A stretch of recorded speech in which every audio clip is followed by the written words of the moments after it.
It's finally here. The first teaser for the Jedi Fallen Order sequel, Star Wars Jedi Survivor, released today, and man, oh man, is there a lot in this teaser to break down. We're somewhat limited in time today. There's a lot of new Star Wars stuff from Kenobi to Andor trailers and more, so I'm going to give you guys a very, very quick breakdown on this. All the crucial stuff that I noticed that I think you should know. But if you enjoyed this and you want to see further coverage, make sure to subscribe to this channel. There's something in this scene right there that just showed up that I want to talk about. Make sure you subscribe, though. Leave a like, and if there's any topics you'd like to see Charlie or I cover, please leave them down in the comments. With that being said, the one takeaway you want to know: 2023. The game is coming out in 2023.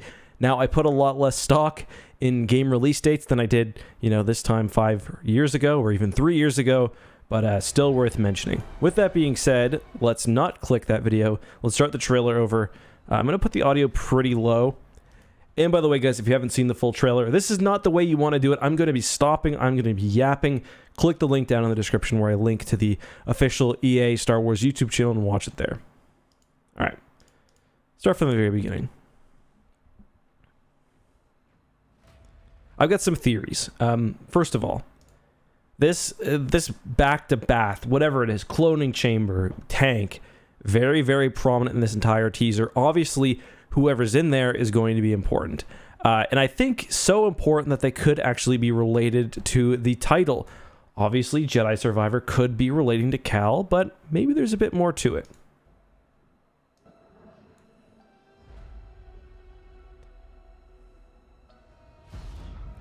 All right, so we see a planet. This looks like the planet they're on. It's interesting. At first, I thought, just seeing this right here, that I thought was a Star Destroyer's command bridge or command tower. It's not, I don't think. So I was like, is this Jakku? Are they looking after one of Palpatine's observatories or something? No, I don't really think so. I think this will be a stranger world than that. But the Mantis is obviously in rough shape. Some footsteps leading away from the crash. This world looks like it's maybe experienced some stuff. I think this is the same guy we see later, the same Grand Inquisitor looking character, but not the Grand Inquisitor. Kind of far off, though. Looks like some, if not some Imperial bureaucrat on Coruscant, maybe in the underworld. Definitely, it's definitely notable that he's not kind of... usually when you think of Imperial officials, you'd think them being at the high levels of the planet. This guy is not there. But this stuff is boring, really. This is the interesting stuff. Who is this individual? Few things that I notice. He's got these weird striations on his arm. I don't know what that means. Maybe, well, we'll get to that in a second. He's got very long hair, and it is a he, I believe. And it looks to me like he's missing his right arm. All right, so Cal facing off. Cal looking very much like Kyle Katarn, not an accident. That is the Kyle Katarn pose. Facing off against an unknown enemy. And I want you guys to pay attention to how this guy, this Darth Revan looking figure, it's not Darth Revan, Darth Revan looking figure holds his lightsaber. He's also facing off against these droids here. Look, you notice that? He's got one arm. He's wielding the lightsaber with one arm. He looks kind of like a Dark Jedi from KOTOR. Like the actual Dark Jedi you fight. But yeah, if you pay attention to this, let's play it in 25% speed. Start from here. If you notice, this guy is only ever using his one arm to wield his lightsaber. Look. And it has the effect of making it look like he's casually demolishing Cal, which he clearly is. But I don't think it's an accident that they're showing that. See, I guess this is the same guy because we're seeing him receive that box from the Imperials. This is not the Grand Inquisitor, in my opinion. We know that this is going to be set about 5 years after the original game, which is why Cal looks significantly older. So this is sort of around the same time period as Kenobi.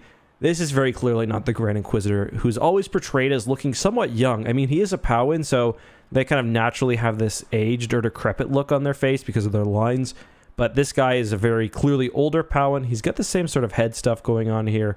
I don't think this is necessarily a Darksider or an Inquisitor, although it may be. I think this is more likely some sort of Imperial official. receiving Cal's lightsaber.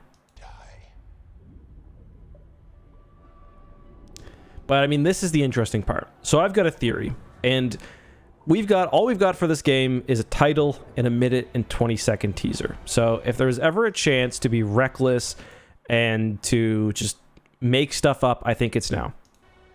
Let's zoom out and get the whole picture. Cal and BD discover... Cal, I like his haircut, as they discover this chamber. One thing that I noticed right away, this is not an Imperial facility. This is clearly something that's been abandoned, something that's been forgotten. My theory is that this is a Jedi who was injured before Order 66, put into a bacta tank, and forgotten. I think his hair is like this because he's been sitting in this chamber for so long, growing his hair out. Obviously, he hasn't cut his hair in 10 years. I think his arms are probably like this because he's had bacta running through his veins for however long. And I think that's also why he's missing an arm. I mean, bacta's great, but it can't regrow limbs. So he suffered some sort of injury before Order 66 where he lost his arm. Maybe he was fighting a Jedi. Maybe it was blown off an explosion. Who knows? He was put in this bacta tank somewhere on a remote world, probably the one they're visiting now, which was the center of CIS fighting. Order 66 happened. The clones aren't aware he's in here. Maybe they assume he's dead because of the injury he suffered. And all this whole time, this 10 years or however long, he's been in this tank, just kind of chilling. Now, the question that I have is, if that's true, and let me know what you think down in the chat, or down in the comments, if that's true, why does he seem to be wielding a red lightsaber here? Why does he look like a bad guy here? Is he being used? Like, could I be wrong? And did the Inquisitors find him first, and he's pretending to be in this state? Am I just wrong completely, and it's a cloning chamber? I don't know, but I think Survivor is definitely, I still got it highlighted, talking about this individual and Cal. Sort of, you know, Star Wars loves their double meaning titles, you know, Last Command, for example. Or Heir to the Empire. If we're keeping it Thrawn. And I keep it Thrawn related because this does almost remind me of the scene in the Thrawn duology where Luke and Mara discover Thrawn's secret cloning chamber. But yeah, that's my thoughts on Jedi Survivor. I think those theories, you know, it's so early. There's so little to go off of, but I think there's something there. Let me know what you think, guys. Again, sorry for the somewhat abbreviated discussion here. If you want to see more content, if you want to see my full theory, maybe I'll do a video on that. Let me know. But until next time, be safe, have a good one, and of course, may the Force be with you.